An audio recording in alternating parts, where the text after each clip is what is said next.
Greetings, programs. This is Wretch. Welcome back to Citizen Sleeper 2 Starward Vector.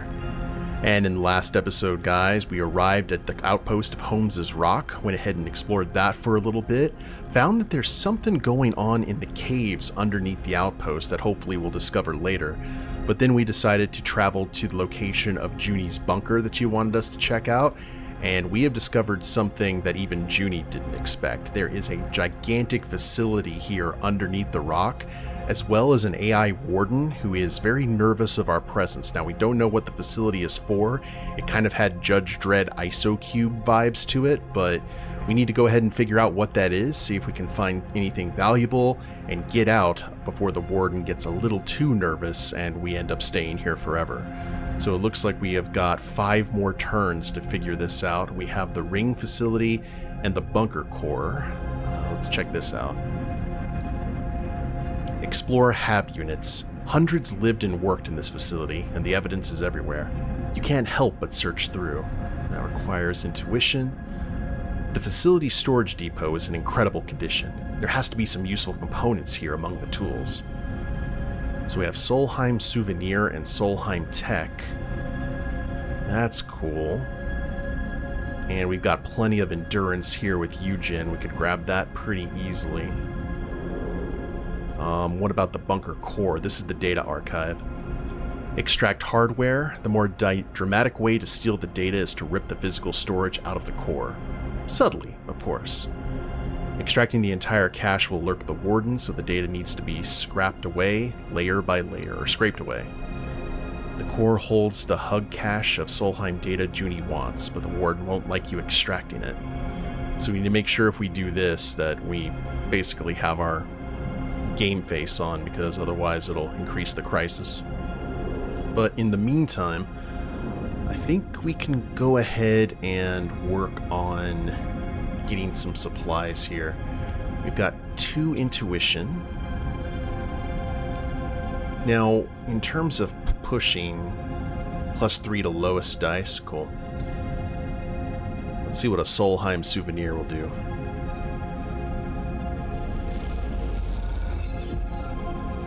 To there.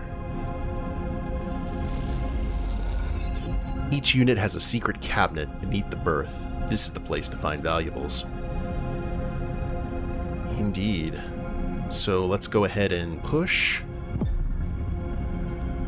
That gives us a 6.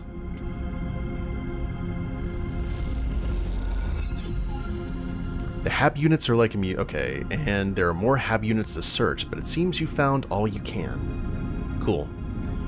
Now, Eugen.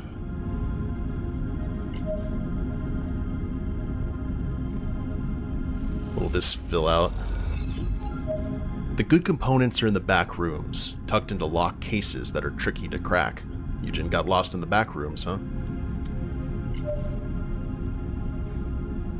And cool. I think we are in good shape then. All of that is done.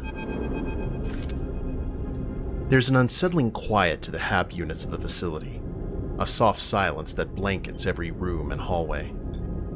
It is obvious from the number of rooms, the detritus, the scale of the place, that it was built to house hundreds, maybe thousands of people. Perhaps it did.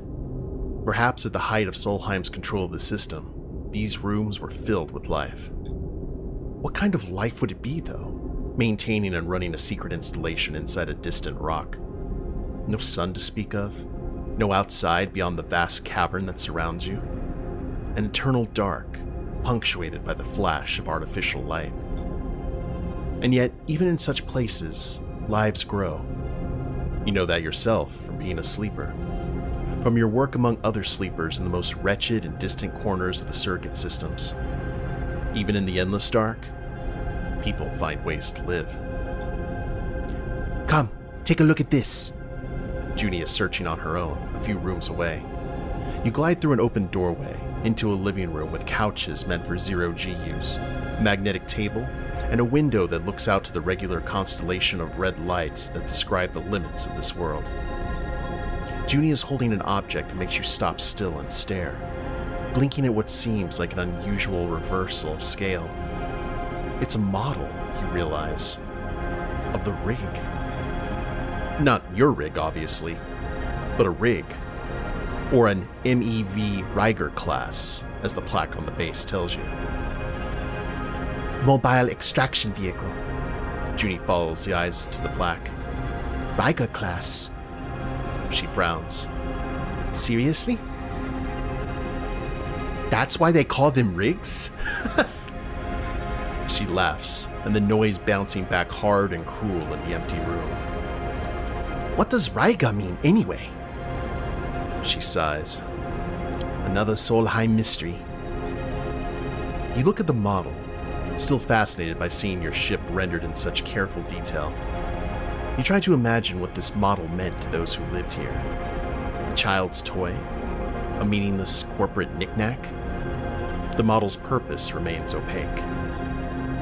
There were so many of these flying around the system before the collapse, you know? Junie turns the model over in her hand.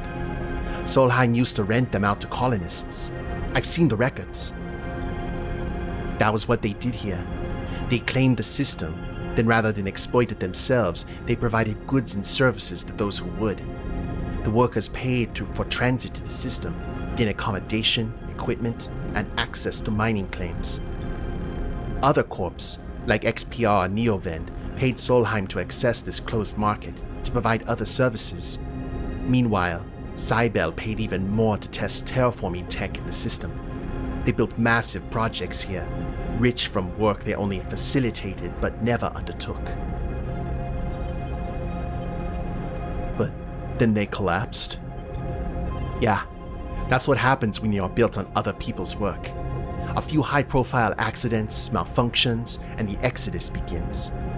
Once it starts, the shareholders lose trust and... Junie turns and squints out the window. Here we are at the far end of it. Here.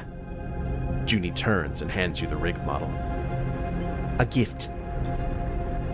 You take it and turn it over in your hands. You see something on the base, some words scratched in that you can't read. You run your fingers over them, touching the past. That's the closest thing to a treasure I think will turn up out here. The people who worked this place didn't have much to their names, it seems. And what little they did have, well, Solheim owned that too. She leads you out of the hab units, passing countless stores, some sealed, some open, that lead to countless rooms, where countless employees lived lives, or tried to, in the shadow of Solheim. Like it or not, this is what made the Helion system. What built the decaying structures you cling to as they orbit their star. What that legacy means now is a decision every resident of the Starward belt has to make. That's pretty cool.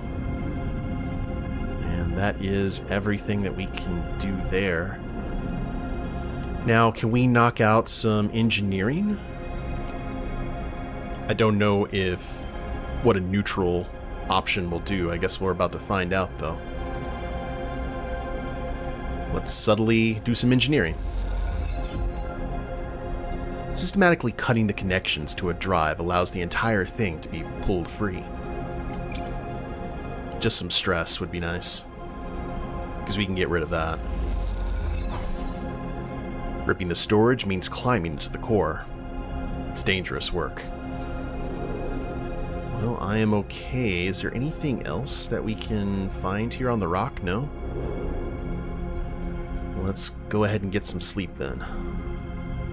This has gone pretty well.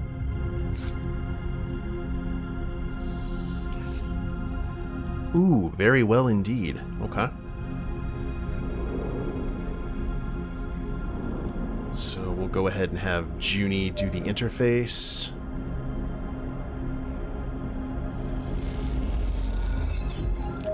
Connecting from multiple ports and scraping different data sources turns out to be faster. And you'll go ahead and get a little bit of stress as well, Junie. No worries. Oh, cool. Then... one more to go.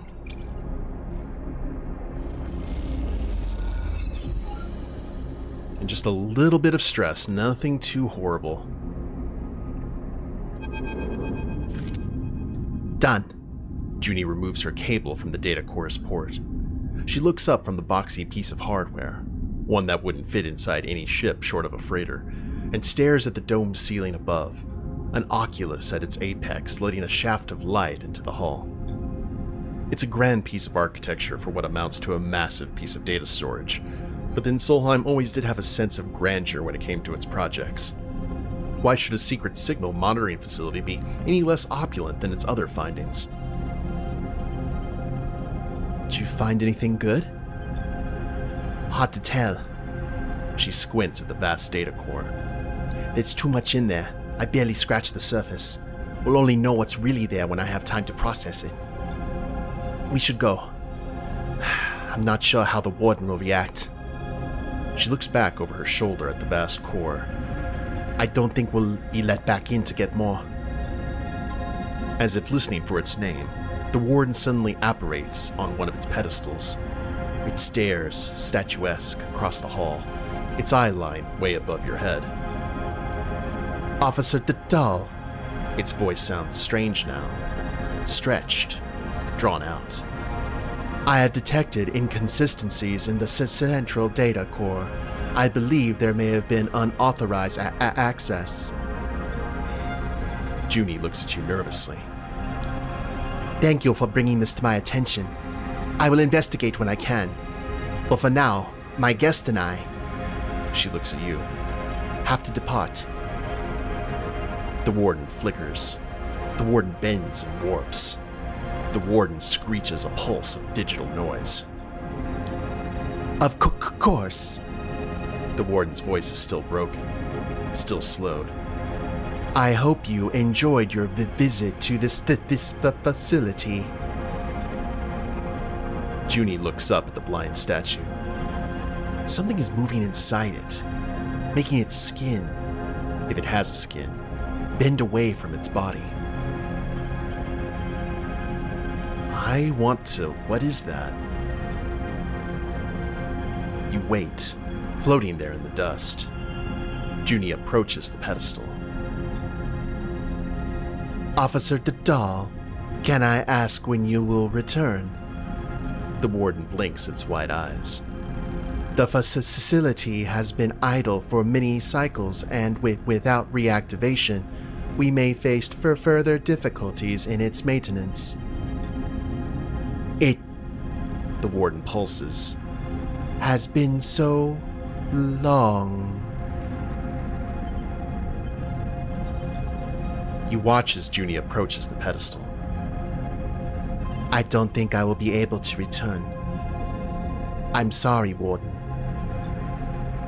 The Warden flashes red for a moment so small you could almost believe you imagined it. This is as I expected, Officer Dahl. The Warden is still now, its lips no longer moving as they speak. Its chest no longer moves to emulate breath. It is a statue. Thank you for your honesty. It has been an honor to serve you. I recommend you leave swiftly. And with that, the Warden blinks out. You and Junie kick off from the ring, outside the core, and rise towards the spire you entered through. As you do, you watch a few of the red lights embedded into the framework of the cavern flicker. Junie turns to you as you ascend through the dark. Do you think the Warden is sentient? I mean, as a sleeper, maybe you... She goes quiet. I thought you might know. It could have become sentient. Since the collapse? Is that possible? I suppose with no oversight from Solheim technicians, the protocol could develop some rudimentary learning skills. She pauses. Seems unlikely it could learn to think, though. She looks up to the approaching spire. Jin is waiting for you in the access spire. Let's bury this coffin. Junie cycles the airlock, and you go through, now in your suits and helmets, ascending the sealed spire. As you do, you look out of the viewing windows and something catches your eye. The ring's red lights and those few left on the inside of the cavern are turning off, layer by layer. You turn to Junie, but she's already looking out of the opposite side. The Warden is shutting it all down. Junie pauses. She's ending it. You have to force the hatch back open at the top. And by the time you do, the spire is dark inside. The pristine walls no longer lit. You come out to a canvas of stars, an impossible number of them, spread out in every direction. You take a moment to look at them. After being tucked away in the bunker, they seem impossibly bright and impossibly beautiful. You glance across at Junie and see she is looking up at the stars too, absorbing their light, as if doing so might lift her out of this time and into another one, where things were different. Yeah, that's sad. Like, imagine gaining sentience but still being locked behind your protocols. Nothing really you could do. But that should be everything. There's nothing else for us to do, so I think it is time for us to hit the trail. You can now travel back to the hub. Once you leave, you will not be able to return. Leave the contract? Yes, indeed.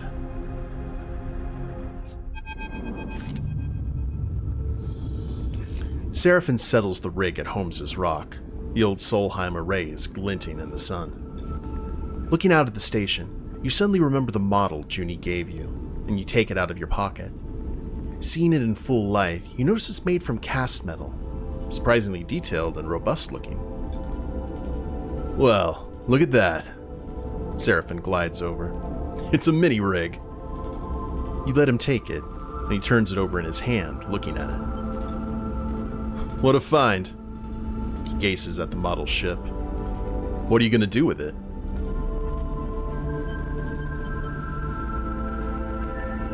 Mounted on your console. Really? Seraphin grins. Well, we can do that for sure. He looks at the model for another moment, then pats you on the shoulder. Good call. Everyone can enjoy it then. He takes the model and glides over to his console. I'll get it sorted. He turns back, smiling. Gonna look great. Sleeper? Junie puts a hand gently on your shoulder. You turn to see her smiling, a rare smile. Thank you for going out on a limb for me. I know that wasn't the most profitable job, but what we found, I'll be thinking about it for, well, ever. I managed to extract some data that you can use, and I'm going to search through everything we pulled out from the bunker. Junie looks down. I want to show you it was worthwhile. It was worthwhile. She nods. I'm glad you think so. I'll also start seeing where to find the kind of tools I need to work with data like this. Her smile is fading already, replaced by a familiar, determined stare. We can't let it go to waste, but my deck is not going to be enough. Darkside might be the only option. It's the biggest remaining Solheim facility in the belt. I'll look into it. Either way, thanks for bringing me with you. I'm glad to be a part of this. The smile returns. For as long as you'll have me. She looks away nervously, and then, before you can respond, she's gone. Off to find a corner of the ship where she can dig through the data she pulled from the past, in order to build a better future. Ooh, 2 upgrade points. That gives us 3. Now we're really seeing the benefit of upgrading our push dice here. Push costs glitch and not stress. I do not like that at all. My stress out effect on... Oh, minus stress effect on neutral and positive outcomes. Well, I'll tell you the God's honest truth, just having the -1 stress and the +1 to affected dice is pretty good for me. I'm kind of wanting to upgrade our skills, because if we upgrade our skills, then we don't really have to worry about much else. So, let's check out the old fabricator. Did we get packed spores from the inner system and damaged-looking crates? That is right. We need to go ahead and take that back. We've got 4 things of Solheim data that will go ahead and feed into the Neo-Vend machine. 2 more to go. Good stuff. Now, let's go ahead and look at our brief. Find Nemba, or connect Nemba and Aki. We probably need to head back to the Green Belt then. I know we are eventually going to find Seraphin's sister. We did get the Step Silk. Oh, yeah, we can actually return because the whatever is needing to grow got grown. Cool. Alright, how are we on gas? We need some gas. Fix broken array, sell our raw scrap. Okay, here we go. And tell me we can grab supplies. Yeah. It's like, I could swear that we've seen that before. Back to the map. Into the belt itself. Now, there's Wellspring. We do need to go there eventually, and that looks like it's around a ringed planetary system. Which is cool. But we're going to be heading back to Helion Gate and then to the Green Belt. That takes 12 fuel, which we do not have, unfortunately. So let's go ahead and confirm. I think it's good that we went ahead and put the model on the dashboard. You know what I mean? Just help everyone out, help that morale. Even cause Seraphin to smile, which is rare indeed. Alright. Just give me some good fuel, please. Stellar. And I think that should be enough, really. Let's... just enough to get us where we need to go. Ah! Never mind.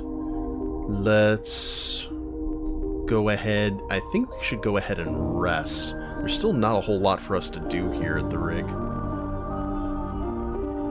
We'll have everyone scavenge some fuel. And that should get us to what we need.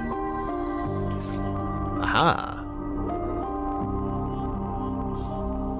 And then we'll just fuel up and see if we can do some jobs over there that'll help us out.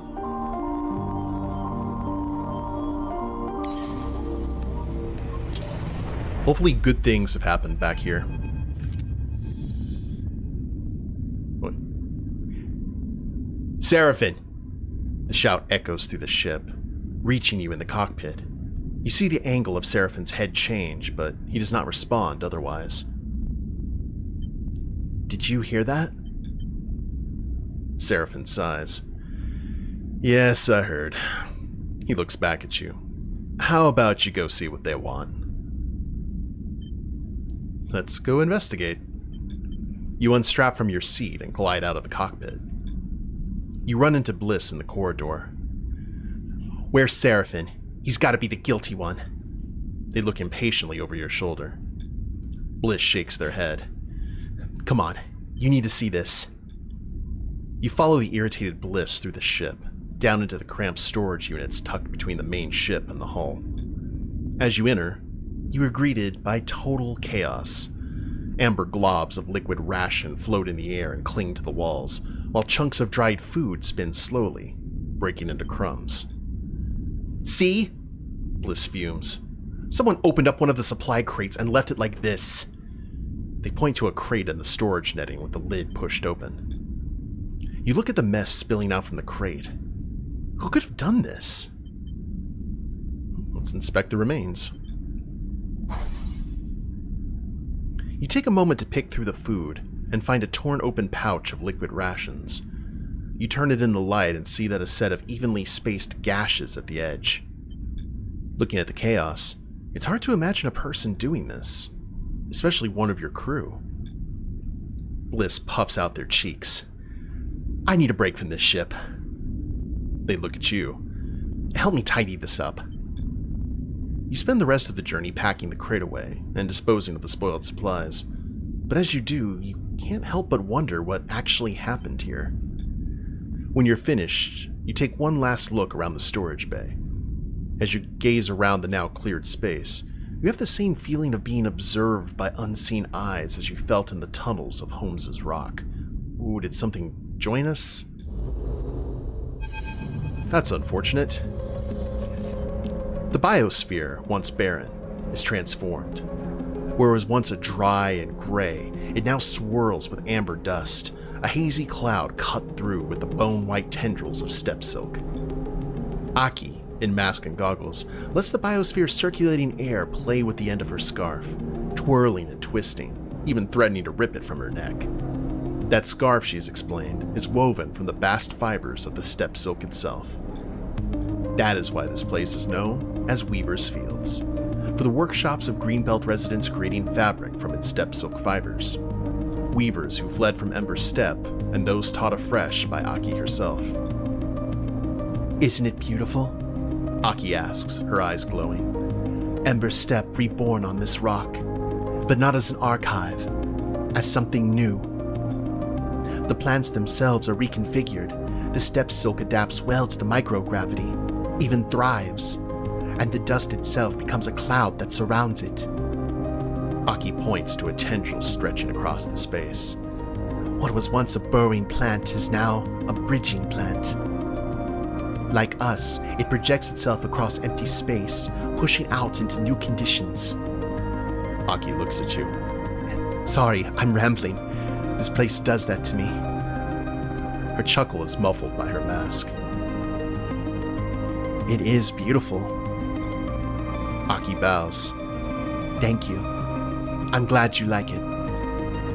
Let's leave the dust house. We can talk more easily outside. She shepherds you through some nearby double doors, the space between blasting you with air to clean away the dust. You find yourself in a sparse room, racks of unfamiliar tools on the wall, slit like windows looking out into the amber dust storm. This is just the beginning for us. Aki has slipped off her mask, and her voice is crisp and bright above the rumbling of the air recyclers.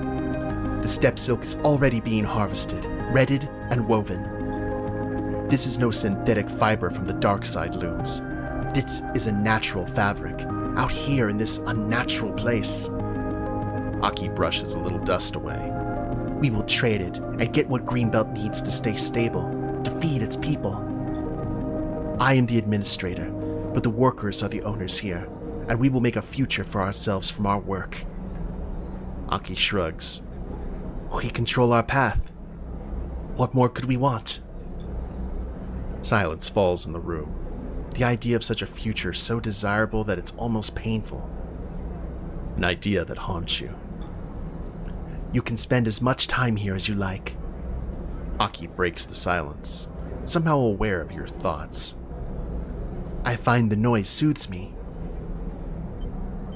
Thank you. Aki bows gently. Aki pauses. There's something you want to ask me. She smiles. I can see it right there on the tip of your tongue. Let's explain about Nimba. Aki listens carefully as you talk about the refugees in the Far Spindle, and the possibility of setting up a mutual relationship between them and Greenbelt. The Far Spindle is a long way from here. Come, find me in my unit later. We can discuss more then.